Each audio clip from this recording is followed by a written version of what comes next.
So, G-Badders, welcome to Bad Boy Running. And our next guest, quite often, we follow almost a train of conversations with our guests. And actually, this one goes back to Mike Stocks, who, like at the Run Show, I've run with for 10, 12 years, is the reason why I've done Comrades, depending if you're American or me. And our next guest was someone he recommended running with Hour 7, working with Hour 7 as a gut specialist, who we have been so desperate to try and find a gut specialist for years and get them on the podcast because we keep on shitting ourselves.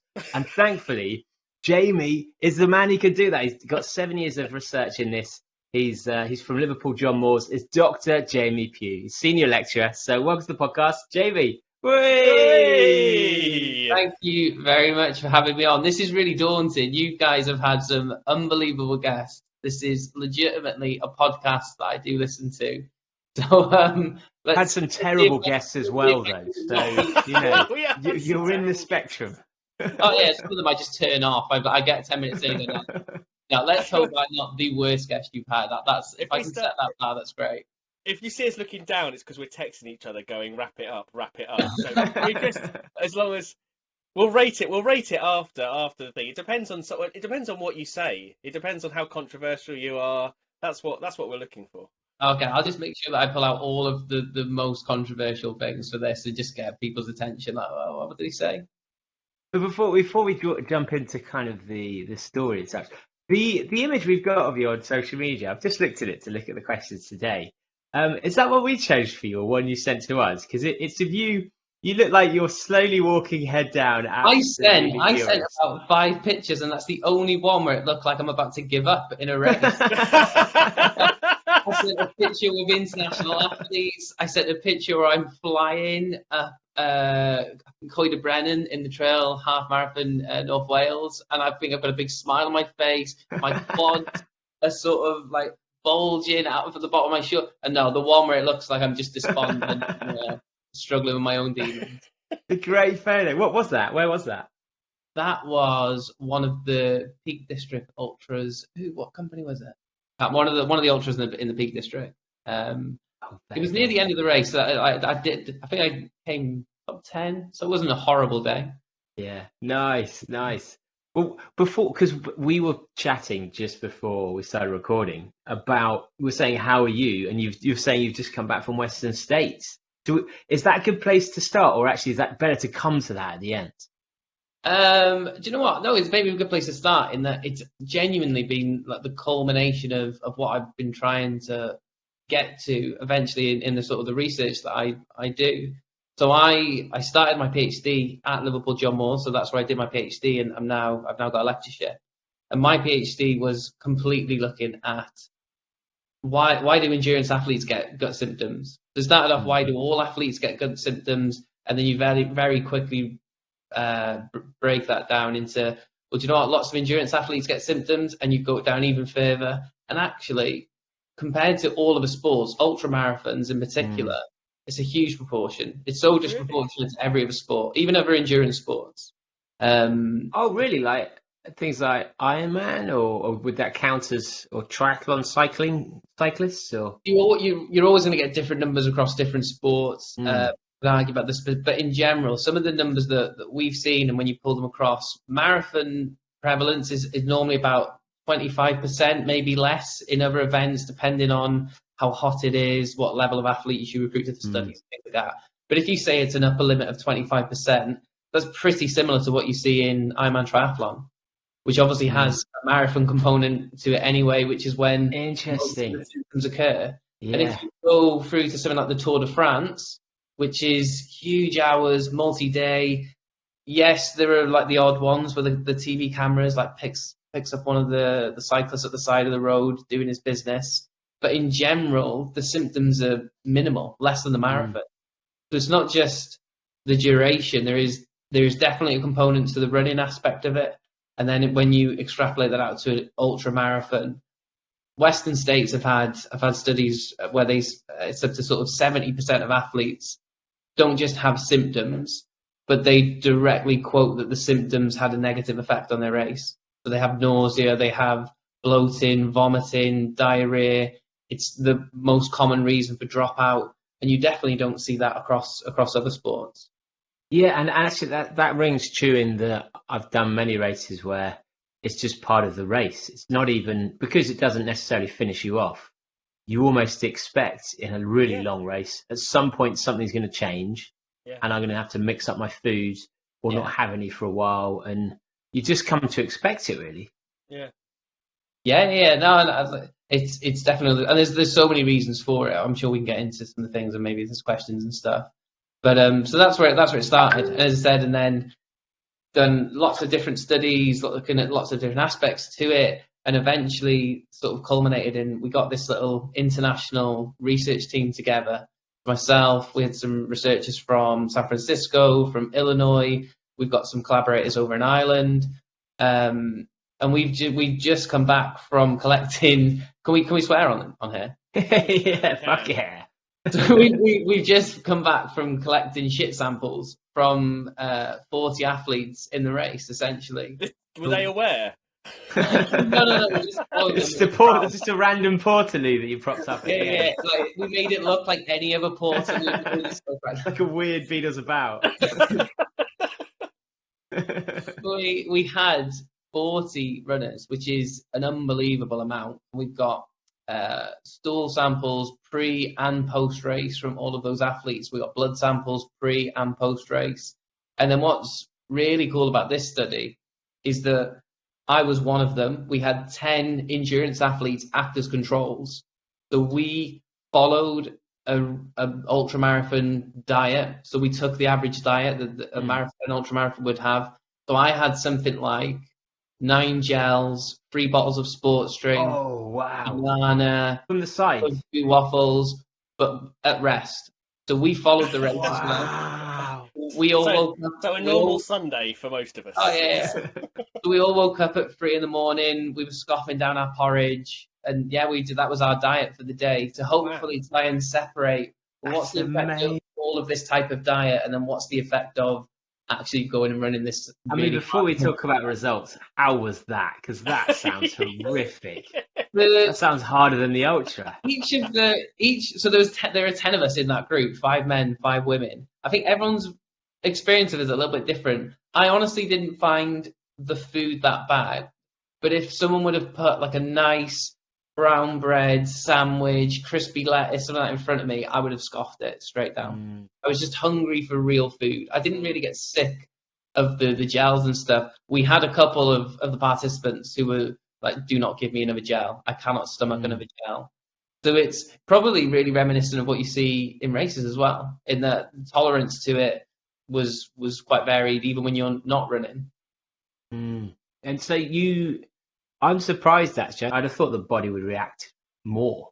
So we scaled down the total amount. So we, instead of having, some of these athletes might be having maybe 300 or 400 calories an hour, we were having 200 calories an hour. So it's still high. It's still at the lower end of what you would suggest for an ultramarathon runner. It was only after the race we said it would have been cool if we could have got some like blood glucose monitors or something and just see this shoot up and then just stay there all day. The muscle isn't going to be ready to take it up. You're not going to be using it. It'll probably get dumped somewhere. But now is definitely. Did you weigh yourself kind of before and after as well, just to see? No, we didn't, but we should have maybe done that. But the other thing as well is that obviously people know Western States, it's a hot day as well. I think that probably stopped metabolism a little bit. We obviously still then drink into first with just plain water and things like that. So I think that helped a little bit. And when it comes to like poo samples, because I'd happily give someone like a cup of my pee, but a poo seems more personal. Yeah, it does. Personal. But it also seems There's like more of me in this. I'd feel like I'd be judged more for my poos than I would for my pees. Do you know what I mean? Because pees just to sit. And you have been. That's the thing. So did other athletes have that? Were some that were kind of handed it over with shame in their eyes, or like a low hanging head, or? So we did. So for this study, we did our absolute best to make this easy for the athletes, not make them embarrassed, make it as just simple and as convenient as we could. So it was completely anonymous in that all of the envelopes and stuff, we put them in envelopes essentially, and they collect them themselves. I think that's you mean they didn't poo in the envelope, did they? It wasn't like and posted it. Someone correctly. No, somebody asked. Somebody did ask. But essentially, it's sort of they ship the envelopes as well, and then they get shipped to a lab with just a number on it. So it's not like they ever have to say, "Is this okay?" and sort of show us what it looks like in the tube. But I know what you mean. I think for most people, and for the people that didn't want to take part in the study, it's more that like it is quite a disgusting process. Like if you take a urine sample, it can be quite passive. You just pee into a cup or a container. The stool sample, you physically have to. Yeah, what is best practice for taking a stool sample? Because like when you have children, they're like, "Oh, bring in a stool sample." You're like, I don't know how to do this. Like, what is best practice for doing that? So we have to explain this to everyone. So they essentially have to empty their bladder. Then you give in the packet. There's like this paper towel shelf that sits on the seat. You aim for the shelf, and then you have to scoop some of it out yourself and put it in the tube. So for some people, that's where it was the limit. It's like, no, I don't want to actually touch and scoop my own stool, which is fair enough. And that's the reason they didn't want to do it, because they wouldn't scoop their own stool. That's the reason. Some people, we still got a really good strike rate. We ended up, we didn't have enough kits for athletes that wanted to be in the study, so we turned people away. But there are a few. It's like, no, that's where I draw the line. The language you used there is telling. You said that they don't want to scoop their own. What they're happy with other people. Yeah. And was anyone from the study from Newcastle? Because they had a poopa scooper. They say that's how you do Jody, isn't it? Poopa scooper. Sorry. We did have a little sign, because we essentially just stationed ourselves out of the coffee shop down there in Olympic Village for anyone who's been, and we made our own little sign that said Poop Crew 2022, so that people knew where to find us. This little hand drawn sign on cardboard. Poop Crew 2022. I think this is actually good in the sense that it begs the question that we always ask when people end up in careers like this. How do you lead to a point where you think, I know my entire focus for my career is going to be studying the contents of of all these people's bowels in order to get there? Like, how do you, like, what kind of path do you go on and think gut health is the thing? Because the other thing about gut health is that from a non-medical perspective, it seems to be something that has got massive amounts of attention, whereas it didn't seem like it did in the past. It didn't seem like anyone was talking about gut health up until like 5, 6, 7 years ago. I was going to say, it was crazy. I started my PhD right at the end of 2014, 2015, and I remember instantly, already by the end of 2015, as a young mid-20s, early career researcher, being invited to conferences to give talks on this, because you said it was such a new concept. And then when you think it's a new concept in broader health, in sports science, it's still a baby concept. So just the fact that I was studying it meant that people would invite me to these talks, and I didn't have I still don't have much of a clue. There's still a whole load of things that are published that are just impossible to keep up with. But as you said, it's something. What is it? Why has it only just become like it's? Yeah, when it should be something that is obvious that it should be something that is like an integral part of wider medicine. But so why is it kind of only just become something? I think it's misconception or something. I think it's the technology and the understanding. So even less than 5 years ago, and I've definitely got old presentations where I used to present this. The common thought was that we had 10 times more bacterial cells in our gut than we do human cells. So just picture that for a second. You're 10 times more bacteria than you are human. But then about 18 months, 2 years ago, there was some re-estimations, and it was, actually, it's about 1 to 1. So that's how quickly the advancements are being made still. And the technology is only just keep catching up. It's only just becoming available, more accessible, cheap, and all the rest of it. I think that's one of the biggest things, because in terms of its appreciation for health, you go back to Hippocrates, and you can go almost centuries, and it's known that the gut is important for health, but we've just not been able to study it. It's so difficult. Was it because of your cult? Did your cult come out and everyone went, "Oh yeah, your cult is great. This is what we need to do"? Yeah, and it's going to be the same as any other industry. I think, again, when I first started, people were sort of familiar with fermented foods, kimchi, sauerkraut, all those things. Now it seems like everybody knows about it, but it doesn't. But that probably coincides with the fact that you walk into a supermarket now and you'll just see them on the shelves all of a sudden, all these products. I think it creeps more. It probably all goes hand in hand, doesn't it? We can find out more about it. We've got better technologies for it.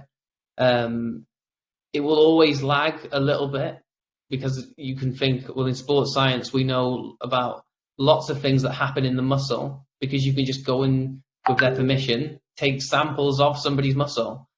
You can't do that with the digestive tract. The best thing you can do is collect the stuff that comes out the other end.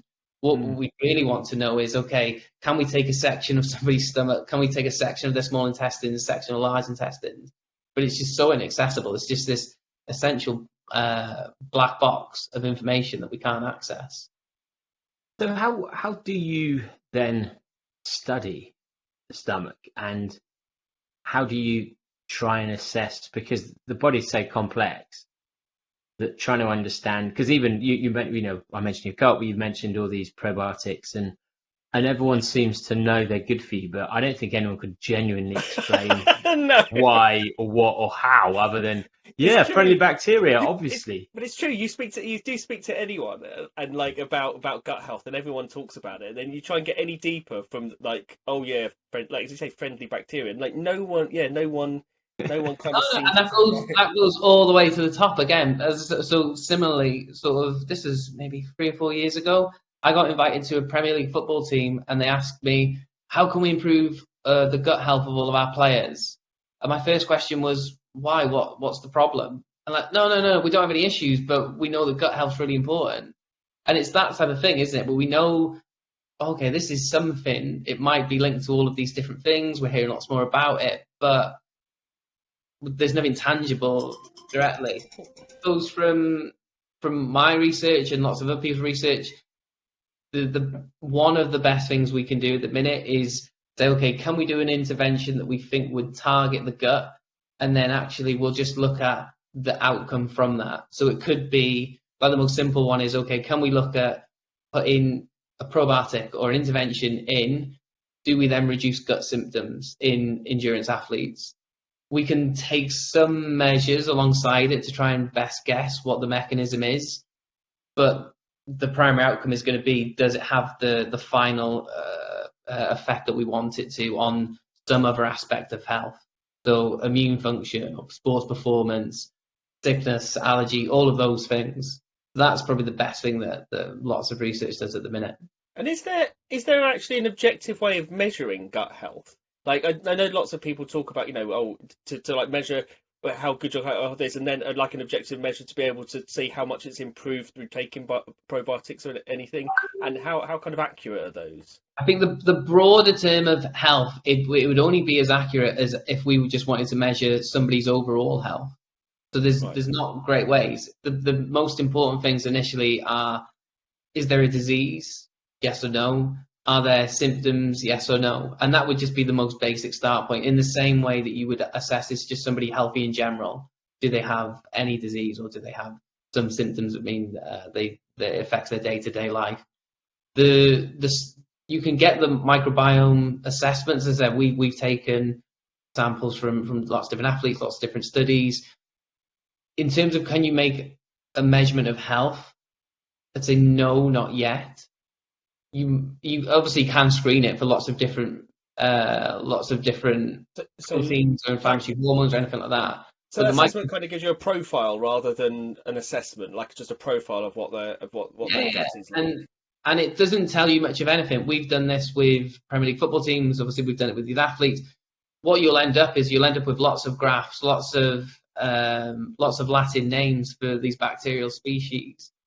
But it doesn't then say, it's not like at the moment we can say, this one species is really good for you. If you don't have it, you're unhealthy. Or these 10, it is a bit at the minute of saying, okay, can we at least start to list things that we don't want to see? So we don't want to see pathogenic bacteria. We don't want to see lots of different strains of some of the E. coli strains. So again, it's more looking at it from that side. I don't know if maybe we will get there in 5, 10, 15 years where we can start to say this type of composition resembles someone of this category. So how do things like probiotics and things like Yakult work then? I mean, in terms of if there is no proper way of assessing how healthy a gut is in an objective sense, what do they actually offer anything that can do anything, or are they simply just flooding with a certain type of bacteria?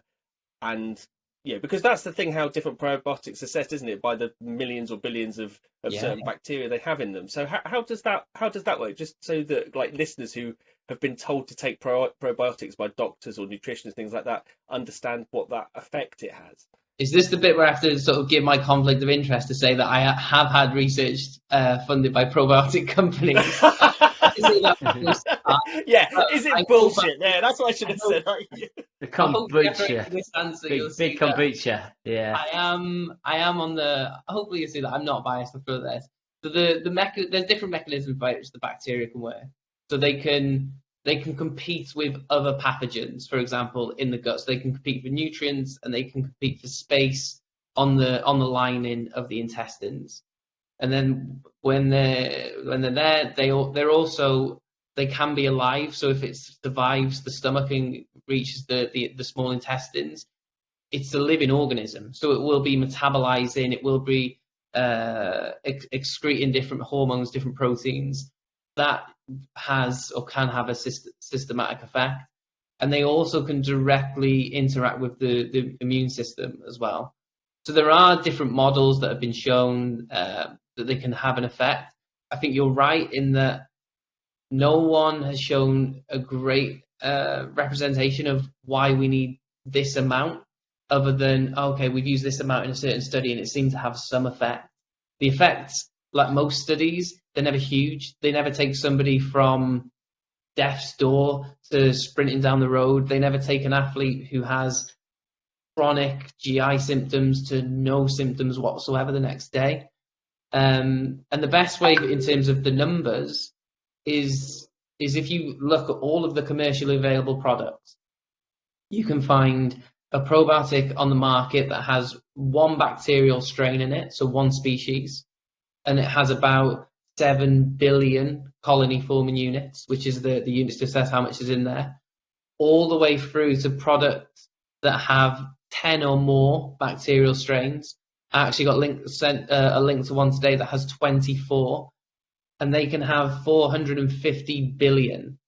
So it's almost, 25 times the amount, and that's per day that you should have. And these are sort of best guesses. This is still a few billion compared to the trillion that you have in your intestines. So you're right in that how big of an effect can they have? It's not going to be something that's of huge effect. Whether they're useless, I don't know. Give us an understanding of like what is if you met the person with the most perfect gut health that you could ever imagine, and you then looked at someone with horrific gut health, like what would the differences be? Like what are the real repercussions, the negative impacts if you really don't have good things and when you have bad things? And are there some things that you'd be like, oh well, they have lovely glowing skin, or that we can spot in someone who we know has really good health? Are there signs like that? This is where the gut has become almost like the new panacea of everything, isn't it? If you go on YouTube now, or you go on Instagram, you go on different places, it's linked with mental health, it's linked with skin health, it's linked with athletic performance, it's linked with all of these different things. And it probably is, in the sense that most of our organs could be. It does handle all of our nutrients. So how big of an effect it has on all these things, I've written an article last year when we were talking about the gut for female athletes, and we found all of these potential links that it could have. It could have links to sleep, it could have links to bone health, it could have links to menstrual health. But we tried to caveat that by saying, but so do a lot of other things, and this could all be associations as well. It's not that these things are definitely going to cause some of these changes. Is it possible to, is it like, if you have like really poor gut health, and I'm talking very specifically in, well, situation that I was in, and I felt ill because of it. So I had multiple courses of antibiotics because they were incorrectly prescribed while I had tonsillitis, and I ended up having 3 bouts of tonsillitis, needing a huge number of antibiotics, and it caused all sorts of problems with my gut. And their suggestion is essentially, I'll take some probiotics. And that literally was the end of the entire conversation. Firstly, how damaging are antibiotics to the gut in terms of something like that? Because I went to a nutritionist, and the nutritionist wasn't able to help me. Like, no one was really able to help me, and it feels better now, and it seems to be better, but I don't know how good my gut health is. Can you, if you damage your gut with things like that, with antibiotics, can it be repaired? Is it something that is repairable? So the gut is unbelievably stable to an extent, especially once you reach adulthood. So even when you see studies where you can cause rapid change by either diet, antibiotic use, or anything like that, you do find that over time it goes back to pretty much what it was like before.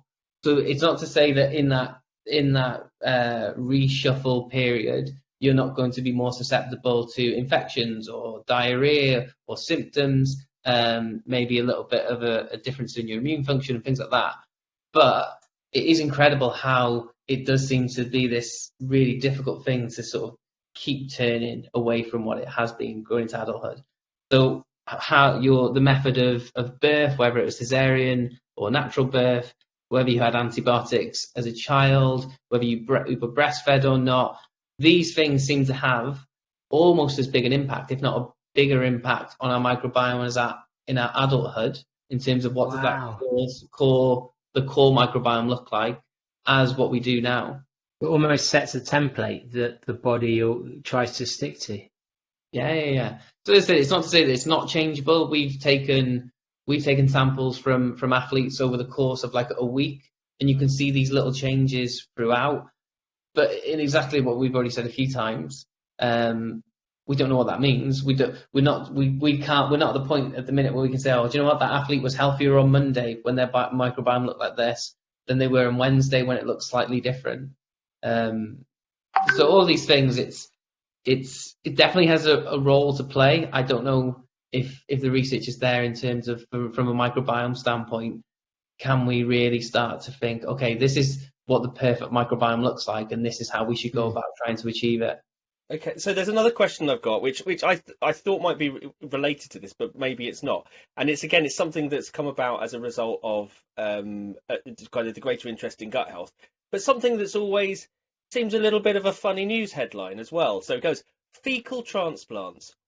What are they? I mean, I kind of understand what they are, but why would you need a fecal transplant? What does that do? And that taking something from someone's gut and put it into someone else, how would that help? Just explain that if possible. So there are so many trials ongoing at the minute in lots of different conditions. The idea being, and in animal models, you see some extraordinary changes. So if you take the microbiome from an obese mouse and put it into a germ-free mouse, that mouse will become obese. Similarly, if you take the microbiome from a lean mouse and put it into an obese mouse, that mouse will become lean. And there are lots of these studies where you can see all of this. They've seen similar results with anxiety in animals. If you take the biome from an anxious animal, but all of these, so we know that it has some causative effect. The results in humans are much less promising so far. Again, probably because we're not germ-free at the moment. We already have a microbiome. The only condition where there's seen to be an effect at the minute of fecal microbial transplants is in C. diff patients, so patients with an infection. and there's about an 80% of efficiency in those patients. It's not to say that FMT won't be beneficial in other circumstances, but at the minute it's not a registered treatment or a recommended treatment for anyone. But I know for a fact universities, some commercial companies are trying to isolate bacteria from athletes, for example. There's a company in America that took samples from Boston Marathon runners. They found that one particular species in particular could metabolize lactate and turn it into short chain fatty acids, which we can use for energy. And they're now trying to do some trial. They put that strain in mice, and the mice had better endurance performance. So there are these things going on. In terms of, is it there yet, or can we just start swallowing poo capsules or having a microbial transplant? What actually happens? Swallowing. You're a different way. I assumed it was okay. What actually happens in a fecal transplant? I mean, it's really difficult to figure out what that means. Excuse the terrible, but if you've got a strong stomach, there are lots of videos on YouTube where you can see the different ways that it can be done. So I've seen studies that have used like nasal gastric tubes and they just feed it in. I've seen where they're in capsules. They literally just put like shit in someone else's shit into your intestines. Yeah. So just it sounds like something that you did at boarding school, David. It's like an Arnie be like, eat shit. It's classic Arnie death. I'm already thinking of trademarking the company catchphrase, eat shit, get fit. So when we eventually find it, that's your business model is brilliant, because you've gone to the Western States, you've got shit from some of the best athletes in the world, and you can just bacteria, and that's it, and that's you could start marketing that. Do you want to be as good as whatever? That's brilliant. Or shit lips, healthy hips, something like that. There's a lot. It's good to rhyme. Shit is great for rhyme. It goes with a lot.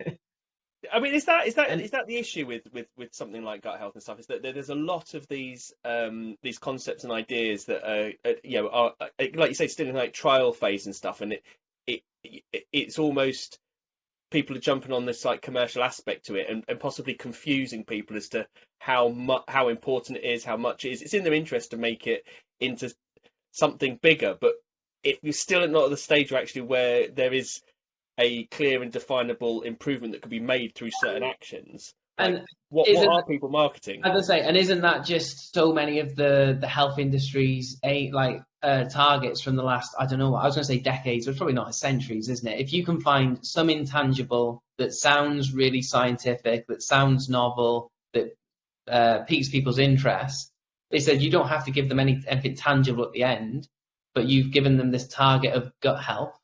And there's definitely been some of that, and you see it in newspaper articles, online articles, Instagram, all of these things, you see it, improve gut health. And as I said, if you don't have symptoms and you don't have a disease, there's no way you can measure that you've improved your gut health. But it sounds great because it's linked with all of these different things. What's the biggest bullshit claims or bullshit comments that you've heard so-called experts or health experts do? That you must have heard some utterly ridiculous comments or claims. I think it's just all of the ones linked to that. It said all of a sudden people will be promoting fermented foods for no apparent reason. Which actually, if you just start eating a ton of food, it's like when people turn to a vegetarian diet. Like you all of a sudden eat lots of fibre, you eat lots of fermented food. If anything, for a few days things are going to be worse. Like you're going to have all of these symptoms, and whereas there's no reason you definitely had to do it to begin, because you didn't have any symptoms to start with. You didn't have any issues with your health or immune system or anything like that. So I think there's not been one thing in total. So lots of my research has been in probiotics. When I hear any company say that their probiotic is better than X companies, that always does my head in a little bit, because again, there's no proof for that. You rarely, if ever, see studies comparing one commercial probiotic to another for obvious reasons. No one company would fund that, and these studies are very expensive to run. So what you end up is with lots and lots of probiotics on the market, that have had a very small handful of studies being carried out with them, and yet then athletes, coaches, just individuals will come to someone like me and say, okay, which is the best probiotic to have? And the truth is, I don't have a great answer for that. So would you say, because I've got sauerkraut downstairs currently being made in my cupboard, I've done kombucha in the past, I've done kefir.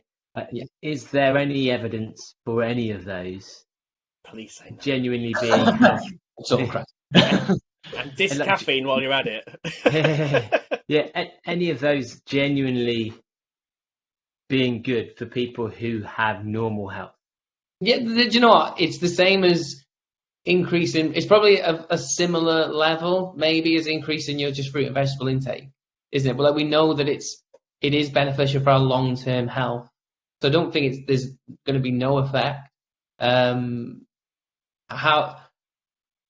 I think in general, it is a good thing to do for people to have. I think it could be in, again, sort of 5 or 10 years, maybe like one of the new food groups that gets discussed a little bit, or as part of, I don't know, like a government recommendation or something like that, where we recommend people eat more of these types of foods. It's certainly more sustainable as well for individuals. From a practical perspective, then, what is the best way to maintain gut health? Because again, you hear lots of different things. It's like a huge variety of foods is better than sticking to a smaller range of foods. Like what is the kind of truth, or is there literally? This one's really. I always struggle with this one because I always feel like the world's most boring answer. Where it is just a variety of fruits and vegetables, lots of whole grains. That you're not eating too much of any one food in excess. I definitely don't think you need to cut out lots of foods, so like the artificial sweeteners or something like that. You definitely don't need to cut them out completely. I'm not saying again that you have 10 cans of Diet Coke a day, but the odd one, there's no evidence that those things have a huge negative impact, especially if you're doing the 9 out of 10 other things right. The only time I suggest to athletes, if they try things like a probiotic or something like that in particular, is if there has been either an issue to begin with. So you've tried little shifts in the diet, and again, for me, it's always. So I've worked with like international marathon runners who've had digestive problems. We've never got to the stage of trying a probiotic because we did other things first that worked. So then it was a case of, okay, now we don't even need to try this 9th or 10th intervention. We did all the other easy things first. So really, it's where you really the only time you really need to, I suppose it's like running style or anything else. Like if you've got a problem, that's where you need the intervention, and there are lots of other things to get to before you do probiotics. Yeah, absolutely. And out of interest, what would your kind of checklist be of going through those easy things you can address with someone with stomach issues? So there are lots of things that could cause runners in particular to have gut symptoms when they're training exercise. This is pretty much my PhD and most of my work afterwards. So it's definitely not okay, we can just instantly find the answer. It's normally we need to take a little bit of time to go through things.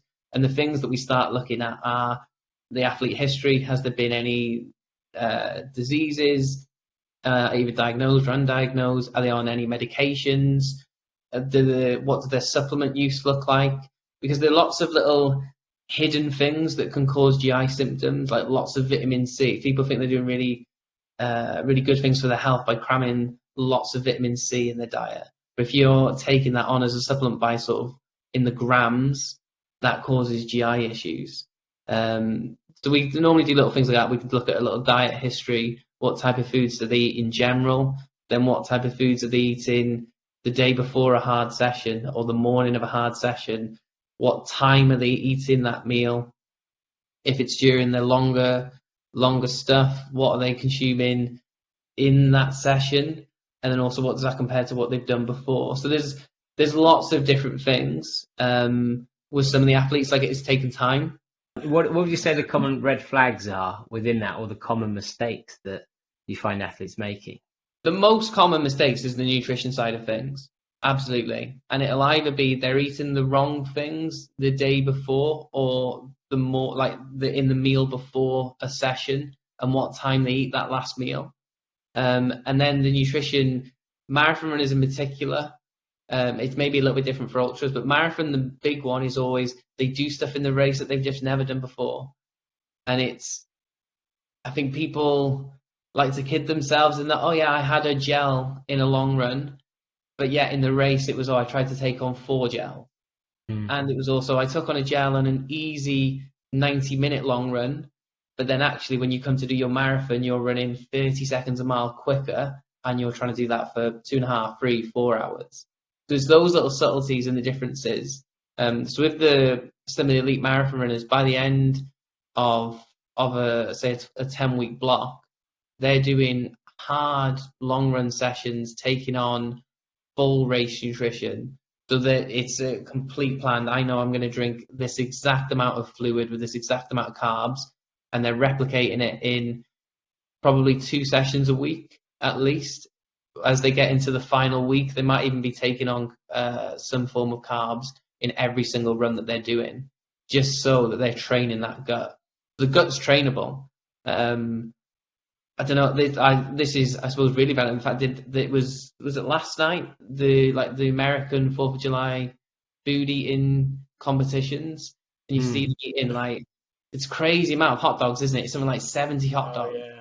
But the gut is trainable. Like, the stomach can stretch. We can increase the amount of transporters that we have for glucose and fructose and things like that.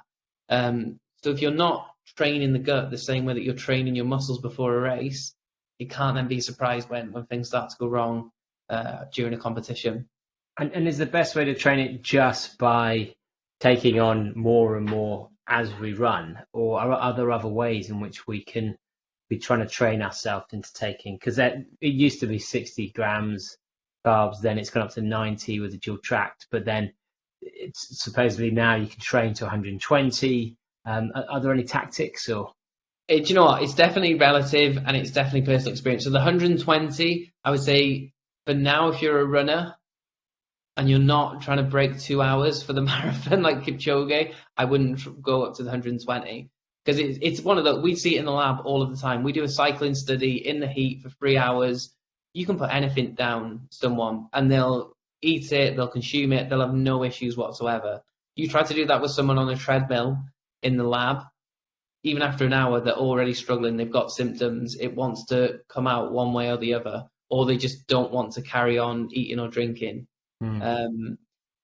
It's definitely individualized. If you're only having one gel every 90 minutes at the minute, I definitely wouldn't then think, okay, I've got to get to 60 as quickly as I can. So we definitely do it of this sort of phased approach, where we plan it and we structure it exactly the same as the rest of the training program. So it could be 12 weeks out. To begin with, you're just experimenting. What brands do you like? What flavors do you like and not like? And we're constantly making notes. If you have a bad experience with a particular gel or drink or something like that, then we'll just bin it. We'll make a note of it. We'll never touch it again. If there's a flavor that we really like and things like that, then that's the one that we'll try and add 2 of or 3 of. And it's just this slow build over time. So, like I said, week 1 of the real plan, it could be 30 grams an hour, and that's it. And drinking mainly to first, or having a few sips, and it'll just build and build and build and build. We'll plan it all out exactly to the point that 4 weeks out at least, we're now at full race prep. Because 1, we want to train the gut, but 2, we want to fuel particular marathon type sessions as well, or particular ultra type sessions as well. And the fueling is only going to help that. It is really weird in that fueling in running in particular has this like negative connotation alongside it, doesn't it? Like, everybody thinks it's this huge double-edged sword, or not, maybe not even a double-edged sword. It's just it's this thing that I'm told I should do, but I don't really want to because I think it will give me symptoms. Whereas it's the stuff that I try to do mostly with the athletes is trying to like flip it a little bit and empower them and so that, no, this should be like when you play like video games when you were younger, if you like go on Mario Kart or something like that, this should be like when you go through like one of those boxes and you get a little power up. It should be every time you feed, it should be a positive thing that you're now adding fuel to the fire, and you'll be able to keep going longer than the people who aren't taking this stuff on. But it definitely has negative. It's completely negative, isn't it? I think even I was looking at some of the questions that we've got, and they're all really negative, aren't they? I mean, I think it's actually like with the Ultra Sophie had a question. She had a few questions actually, and one of those was, how can you train your stomach to eat more?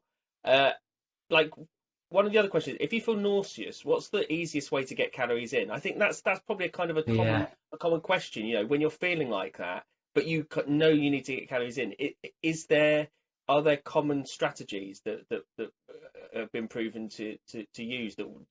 So the first part for that, and this sounds like a bit of a patronising way to put it, is obviously the best thing to do is trying to do all of the things to begin with that prevent the nausea from happening, and they can be things that are sort of poor to performance. So things like make sure you're not taking anti-inflammatories before the race. I think ultramarathon particularly, you see a little bit less, but there's still a bit of a culture of I'll cover all bases and I'll just pop a few ibuprofen before the race. But we know there's lots of studies showing that can lead to or play a big part in nausea presenting itself later on in a race. If you're dehydrated or you become overly dehydrated, that seems to correlate really well with nausea, again, which seems a bit counterintuitive. Once you are nauseous, I would have this is where the planning comes in, and you want your go-to options, and you want your plan A, plan B, plan C options. And with some of the ultramarathon runners, that's exactly what we do. The plan A could be at all of these specific time points or checkpoints, these are the foods that we're going to have. However, if, for whatever reason, you get flavour fatigue, if you feel nauseous, it will then be, okay, let's drop down to our B option or our sort of alternative option. Because it could be... And is there a good, almost a rule of thumb where if you've been having this type of nutrition, your B option should change in a certain way? Should it be like saltish? Should it be a different flavour? Should it be? Yeah. So one of the things you don't want to do is then to just go to water only or something like that, because you might not even be helping. You could be making the problem worse. So if the symptoms might be because of early onsets of like hypernatremia, which is obviously like deadly. It can be deadly. If you only add water, you're making that scenario worse. What you want to try and do is put more fuel in at the levels that you can tolerate. So one of the things that happens as you exercise more and more and become more fatigued is that your perception of sweetness increases massively. There's been some really cool studies where researchers essentially just half dose cups of sugar. So you have one that's got a load of sugar in, one that has next to none in, one that has nothing in. And you ask individuals to taste them at rest and say which is the one that has no sugar in it, for example. And they maybe get to a point that's 3/4 of the way along that range. You exercise them to fatigue, all of a sudden they can pretty much taste sugar in every single one of them. And the first one that's got lots of sugar in it tastes horrible. So your taste perception will change throughout the race. So that's where it is good to have a different option, like a salty option, a more savoury option, and plan for, yes, your taste perception could change. Is that just with sweetness? Does any other like taste changes? Do you know what? I don't know. You stumped me a little bit there. I was going to try and just blag an answer, but I've definitely I've only ever looked at the sweetness side. So there are definitely differences in perception of menthol. I've seen some of the research in that. So menthol can have a bit of a cooling effect, and it does seem to have more of an effect when you exercise in the heat in particular. But I'm not sure about some of the other taste. But this, especially for the ultra side of things, this is like a huge aspect to it.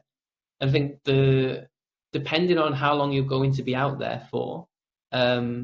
So I know one of the athletes at Western States, one of the male athletes who came in the top 5, pretty much did the entire race on drinks and gels. So it's 15 and a half hours or so on mostly drinks and gels. No real food, no real savoury options, a few different flavours. But that's someone who, even for that length of time, is exercising at a relatively high intensity. So what you want there is really absorbable foods. But to get to that point, to only be able to have those is a plan. It's in the exact same way that the rest of the training is built up. If you're out there for maybe 30 hours in that same race, maybe that would be much more difficult to follow. Maybe you do want some more savoury options. Maybe you do want some whole foods in there, not just because you're out there for a longer time, but because you can tolerate it, because your relative intensity might be a little bit lower. So you can digest it a little bit more easily. And out of interest, because Maria asked this, is what actually is gastrointestinal? What actually creates and what is the actual issue in your gut that's happening? So there's lots of different things. Nausea is probably the most complicated one because it can come from like circulatory measures as well. So that's where, so you can have this, essentially you can have damage to the intestinal cell line, and that can have this big inflammatory process. It spills out all these cytokines in the blood, which then give you this symptom higher up. It can also be caused by if you overconsume and you go above your own individual tolerance. So what happens is food empties from the stomach. It then starts to go along the small intestines, where you have all of these transporters to take up glucose, to take up fructose. There's some capacity to take up protein. If you oversaturate those, that food just keeps moving along the small intestine. Once it hits a certain point in the ileum, you have these other receptors there then that put the brakes on everything. So if those receptors sense food, sense nutrients, but particular nutrients, it pretty much sends a signal to the stomach to say, hang on, you've got to stop here, stop sending stuff through. That can cause nausea because your stomach just essentially stops emptying or slows down how much it empties. Symptoms from the other way are usually what you'd probably eaten the day before. Because you just have to think about how long the intestines are and how slowly things move through there, especially the long intestines. I think people have this idea that you have a gel and it's almost instantly coming out the other side. What's probably actually happening is that whatever you ate the day before, you've eaten a gel, you're not used to having food on the run or something like that. That's sending a signal to the brain to say, oh, food is incoming, like clear the decks type thing. So that's where all of these different ways of training are so important. And thinking about the timing of meals, an obvious one, I think everybody probably tries to do this, but an obvious one that some athletes don't always think about is that try and go to the toilet the night before or the morning of a race. Try and almost get out whatever is in the large intestine in particular. And what should we be eating the day before then? Because I think most people to either fluctuate. There was a time when everyone was saying you need to have like 7 grams of carbs per kilo that you weigh the day before, which was ridiculously high. Then that was a theory, but then Mike, for example, just said he eats slightly more carbs but not in the same amount a couple of days before. Are there some rules or myths that we should be following or shouldn't be? I think in order to reduce the symptoms, the most important things are to eat slightly lower fiber, reduce the residue. So you are looking at so white rices, white breads, those types of foods. If you're going to have fruits or anything like that, try and peel the skin off. Go for the lower fiber for options. And that's what are high fiber kind of fruits and things that people might not consider? Most of the things with skin or pulp, that'll be the big one from food. From like potatoes, not necessarily great. No, as they from potatoes, from vegetables, most of the starchy type stuff is going to be higher in fiber because essentially it's undigestible. It travels all the way through the small intestine. It goes all the way through the large intestine. The bacteria there will sort of ferment it, but it's what essentially adds a lot of bulk to stools. So you're just going to have something sat there. If you can reduce the amount of food that's reaching there, you're reducing the total volume that's there. But this is something, again, you need to go out and practice. So if you've got a couple of B races in your schedule, almost mimic what you're going to eat the day before the big race. So some of the athletes, the easiest way that I've found with some athletes who are a little bit unsure to carb load is just to add a couple of sports drinks throughout the day. Have a really simple diet and then just add 1 or 2 sports drinks. Even better if it's going to be the drink that you choose to have during the race or the gel you choose to have during the race. Because it just gets you familiar with it. It puts you at ease a little bit with that brand and that gel or whatever it's going to be. And you haven't had to sit there and demolish an entire extra bowl of pasta or an extra bowl of cereal. You can get, especially with some of the recent, you can get an extra 80 grams of carbohydrates in just a drink that you sip throughout the day.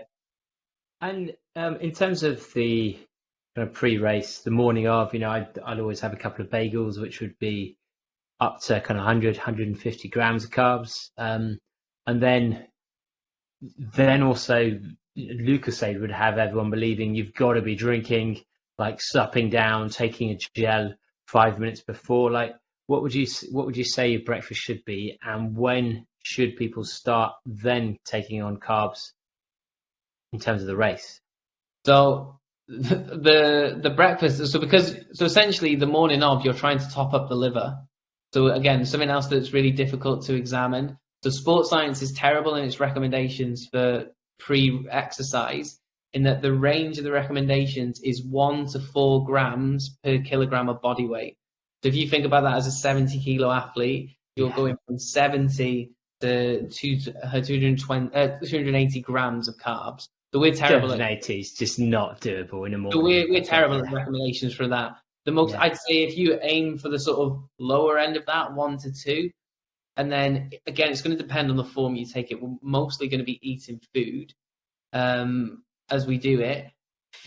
Most food has about a half-life in the stomach, or half-emptying rate of about 90 minutes to 3 hours. So that's one of the reasons why you get lots of recommendations say try and have that pre-exercise meal at least 2 hours before, 2 to 3 hours before. Anything after that, very small volume. Maybe fluids would be easier than solids.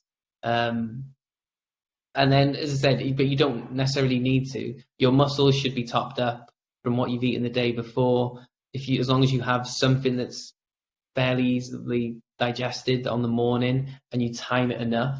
There was actually a really cool study a few years ago where they looked at athletes who had symptoms, and one of the biggest predictors for symptoms was those who'd had food in the 90 minutes before the race start, in terms of their meal. So not anything, who had their pre-race meal 90 minutes before the start or sooner, were more likely to have symptoms during the race. And because I think most people probably would know to at least give at least like 90 minutes or so. Would you start taking on fuel then as soon as you start racing, to try and extend the period in which you're allowing your stomach to process? Do you know what? It probably depends on the distance of the race. I think if you're going for an ultra or something like that, the rate that you're using fuel is probably lower, so you can afford to give it 40 minutes or so, say. And then you might want to start again just in small amounts, maybe every 20 to 30 minutes taking something on.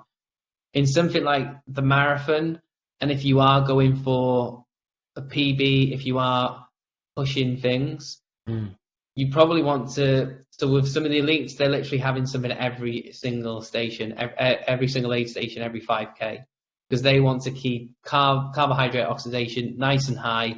They know they can tolerate it. They're having something at every opportunity. Interesting. Okay. As I said, and that it's definitely something that the individual has to work with. It's relative to their own goals and stuff like that. And do you, because there's now a lot of brands that are suggesting drinks over gels, blocks over gels.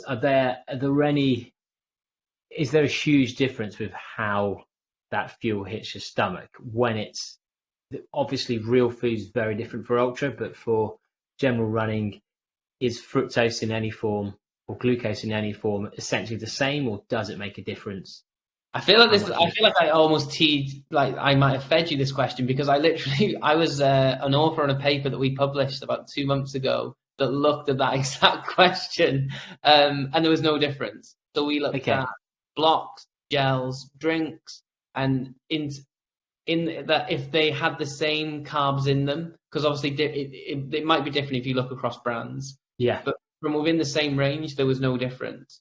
So I think you can go to, which makes it quite nice, I think, especially for us mere mortals who don't have elite drink stations and who can put whatever they want there, because can't afford elite nutrition.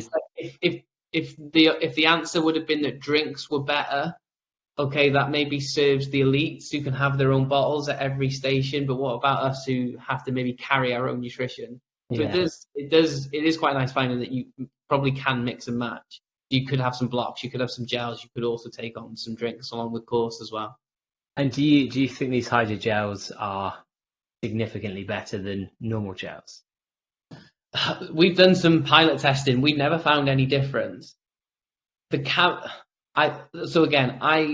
My guess, and this is only a guess, is that for anyone who isn't trying to again break like 210 for the men, I don't think there's going to be much of a difference whatsoever. I think. And why is that? Because they don't need to burn as many calories, or? No. So essentially, the benefit for those is that it reportedly empties from the stomach quicker. But if you look at anyone who's exercising at around about 70-75% VO2 max, how quickly something empties from the stomach isn't the limiting factor for how quickly we can absorb and use that fuel. What it does start to become a factor when you're exercising at sort of 80% upwards. And that's mostly to do with like blood flow being moved away from the gut and things like that. If you exercise at 70%, you can pretty much empty drinks from the stomach as quickly, if not quicker, than at rest. Once you start pushing that exercise intensity even higher, you do see a drop off. So things will just sit in there for longer. So as I said, if you're exercising at maybe 75%, the hydrogel probably won't have any benefit. Maybe if you start to look at some of the elites who are pushing, they're not just pushing the absolute pace, they're pushing their own relative effort. Maybe that's where you might start to see a difference. But that's not to say that they're not as good. Like anecdotally, you speak to lots of athletes, and we all know the brands that use these. Some people love them, and then some people use them for a little bit and come off them. I think that in itself shows that the marketing and the hype has definitely driven people to them. But the effect can't be that big, because you also see people just sort of lose interest in it and go back to other brands and try other things again, because it's not cured all of their issues. It's not been the sort of magic bullet.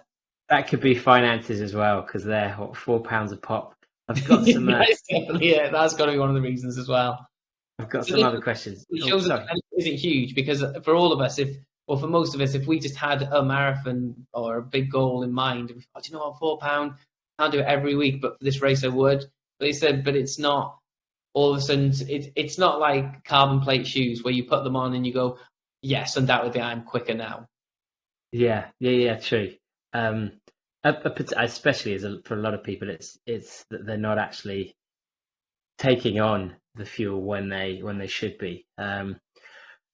So, what is there a way? This is from Miss Lee, standard one from our crowd. Is there anything you do to stop yourself shitting yourself? Yeah, all the reasons we just said, and then buy the probiotics that fund my research. No. The biggest one, so it's how often it happens as well. Yeah, I think one of the things for runners is that we all have probably experienced it, and that's probably because we all train at different times of the day in general, or we might have changed the time once, and like. For most healthy individuals, we go we go between 1 to 2 times a day, maybe once every other day. So I think there is definitely a case of sometimes you're just going to go because that was the time of day, or around about the time of day you were going to go. You hadn't been to the toilet yet. If it's something that's chronically happening, the two things that you need to do is, one, go and make sure that there's nothing sinister underlying. So go get yourself checked out, go and rule out any inflammatory bowel diseases, go and maybe see if it's irritable bowel disease. And then the other is, if it's not necessarily them, is then to start thinking, okay, what do my habits look like around diet and things like that in and around the training session? Because yes, it's sort of like a jokey topic in runners, like runners trots is just a thing, but it shouldn't be something that's happening on most of your runs. And it's because I just always pop Imodium no matter what, just as a safety net. Are there any? I've never heard of any downsides to doing that. Does it affect the gut in a negative way, or? We've not looked at this, and do you know what? This is a question that we've got asked a lot. I've never seen anything to suggest that like acute use, like one-off, does do harm.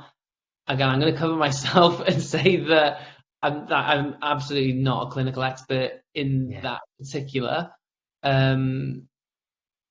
But again, anecdotally, I know lots of athletes that do that, particularly before big races as well. Then the specific question from Dooley GJ. Any suggestions for people suffering from ulcerative colitis? Oh, the perfect question to ask just after I've said that I'm not a clinical expert in some of this area. I don't want to just give it like the awful answer, just speak to your GP, speak to your medical professional. Yeah. That's obviously the thing to do. I think as long as there are no like contraindications, there's nothing, there's no particular reason. I think the general scenario will be the same as everybody else, right? It'll be your own individual little experiments and seeing what does work for me, what doesn't work for me. The difference will be in that flare-ups, especially in an ulcerative colitis, can mean that sometimes there might not be anything you can do, and so you might just need to readjust your training for that week or those couple of days. You might need to take it easy. Definitely don't do any runs too far from home if you're not prepared, or don't go doing any huge interval sessions. From what I've seen, that there's not a negative effect of continuing to train and to run. So as I said, as long as everything else is covered, then there shouldn't be any reason. Then the last one from Neil, which is, I think, fairly. It's a pretty good. I think that's a question that most people will need answered, because I think it's a good one. It's the one that's saying, go for it. So he says, maybe too late, but what should you do if you puke and you don't know what you've lost? So in essence, what would you recommend? Little and often after, or ram as much down as you can, as you can, to get your stomach and gut going again? Because I assume because you're nervous, you've lost all of that nutrition. Do you know what? So did anyone follow Western States? Did you guys watch Western States? So did you see Hayden Hawks said that he had terrible symptoms? He felt dizzy, threw up, and then that seemed to like get rid of all of his issues. So vomiting, nausea, all these things are definitely one of the biggest unknowns at the minute for sports nutrition and ultra endurance and things like that. What I would say is, first of all, if you're vomiting, like, just make sure that you're like okay to continue, and that if you've got crew and stuff like that, maybe they need to be the ones to check you out first. There's no reason to like pull you from the race. There's no issues there. I think from then the fueling side of things, assuming that there were no issues with your fueling plan anyway, so it wasn't your fueling plan that made you be sick, I would probably just continue as was planned if you can. So if you need to make the adjustments like we said before, so if all of a sudden now you look at even the thought of that next gel is making you feel a bit sick again, readjust that. Otherwise, I wouldn't try and do anything in particular to then replace what you've lost or anything like that. You don't need to start ramming things down at a higher rate, because that's just going to cause more problems down the line anyway. Well, Neil should. You should, Neil. I think you should be the person that tries that approach out, and then maybe everyone else tries report back to us. Yeah, absolutely. Well, I think that's covered all the questions from the do-badders. It sounds as if, in general, we need to be aware of our gut health. There are things that can be beneficial, but it's a kind of watch this space to actually get specifics in the future. Yeah, definitely. And like I said, it's one of those in that it's quite nice in that the gut seems to align with all of these other areas of health that we know are important, and the advice probably isn't a million miles away from that anyway. Like, eat a good varied diet, eat lots of fruits and vegetables, limit your intake of certain foods, have more of others. Like I said, it's really boring. I feel like I should come on and like say something really sexy. And so, listen, if you like fermented foods, great, include some fermented foods. If you don't, no issue. You can still get lots of benefits from other types of foods that have loads of fibre and stuff like that. And do you know, is there a good reason why we like the smell of our own farts? I wish I knew the answer to that, because that is one that I've honestly had so many times. Do you know the other one as well that I'll just quickly tell you is that when I first started, I used to get the rugby teams constantly asking me, how do they stop farting? Or how do they make their farts smell less? And I still don't know a great answer to the smell one. You should just tell them, like, you should just come up with, literally use that as a testing ground. Tell them each a different thing and get them to report back. It's a little mini experiment. Just get them to do that. Can you, charcoal. Eat charcoal. See what happens. Yeah. And any other kind of last minute tips or things that we've maybe not covered that you think are always good to put out there? No, I think, as I said, it's something that is a big topic. It stokes lots of people's interest. And the most important thing, as I said, is for those who have lots of issues all of the time. Yeah. Like, eventually, you are going to need to try and speak to a registered sports nutritionist, a clinical dietitian, go see the GP, something like that. If you're having, like I said, I think sometimes we definitely, like we have now, you joke about and you laugh about it. But I think some runners then think, oh, okay, so that means I could probably have symptoms every other run, and that's just what happens. At some point, you do need to go and check it out. Well, amazing. Well, thank you so much for your insight today. And if people want to follow you and to continue reading your future research, what's the best way for them to do that? Best way for research is probably my Twitter. So that's Pugh_Jamie. You can follow me on Instagram, but you might get one picture like every 6 months or something like that. So it won't be the most fun. So it's the one where I'll post all the research and stuff like that. And where do you...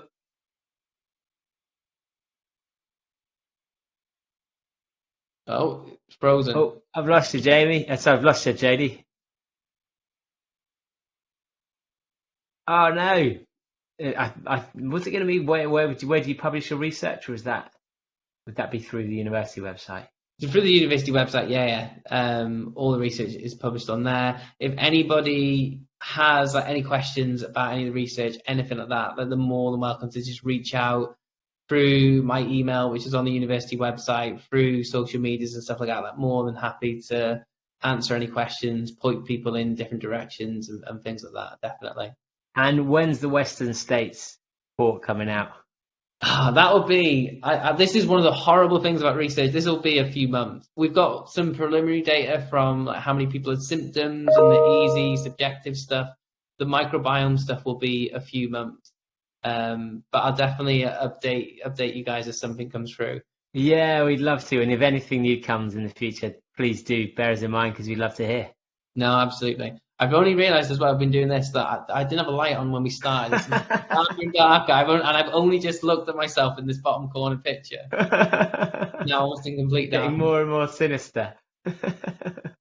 Well, Jody's just joining us back. Jody, was there one more? We were just about to wrap up, but was there? Oh no, I was just making a funny comment of where can people send their stool samples? That was it. No, I thought you probably cut me off because you think that's. No. It was worth the wait. Brilliant. Amazing. Well, thank you so much, Jamie, and all the best with your future of booze. Perfect. Thanks for having me on. Honestly, it's been awesome for the invite. So cheers.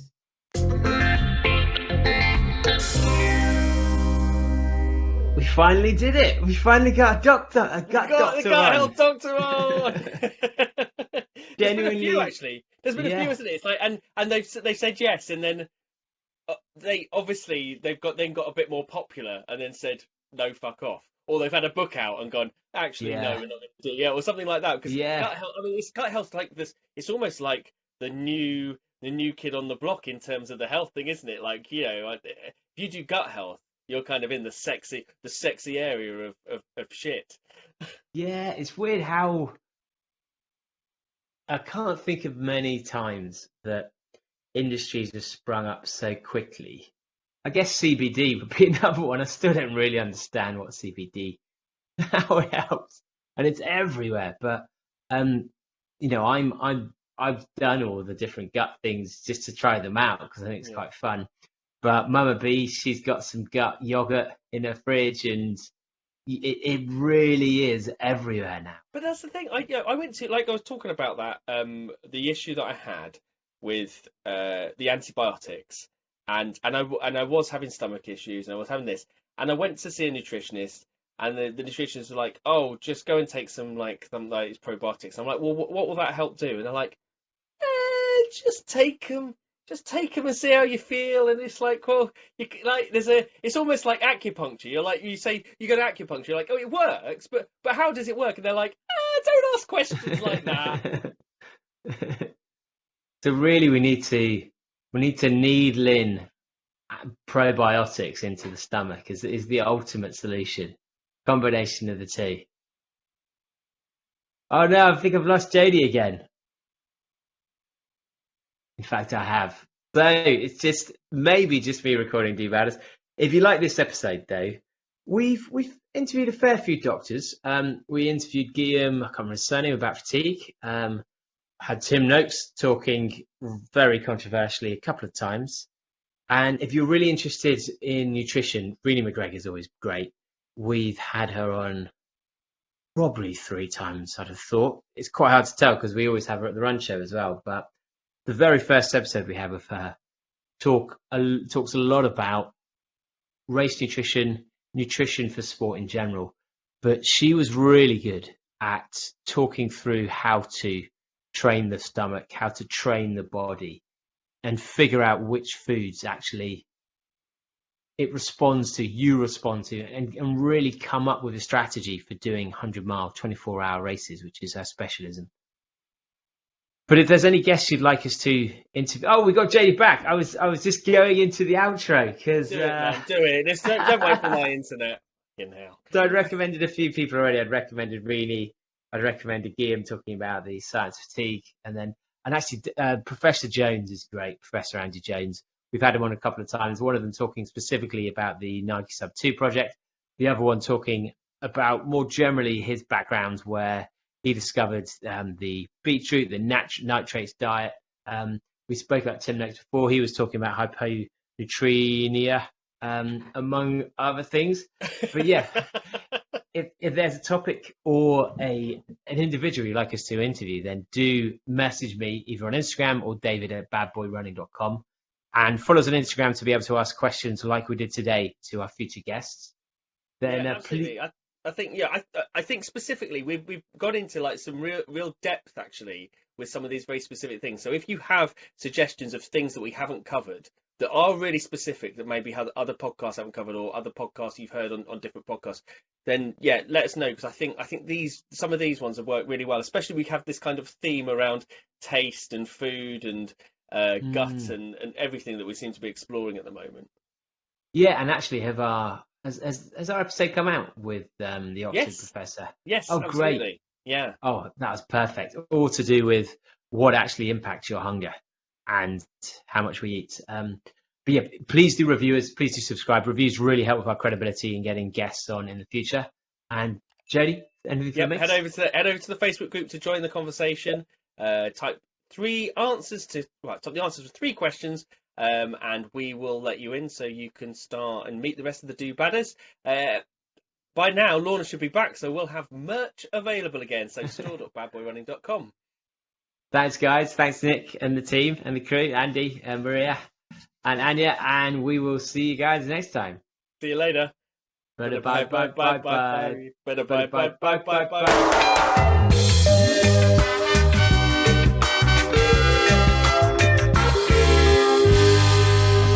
Fuck you, buddy.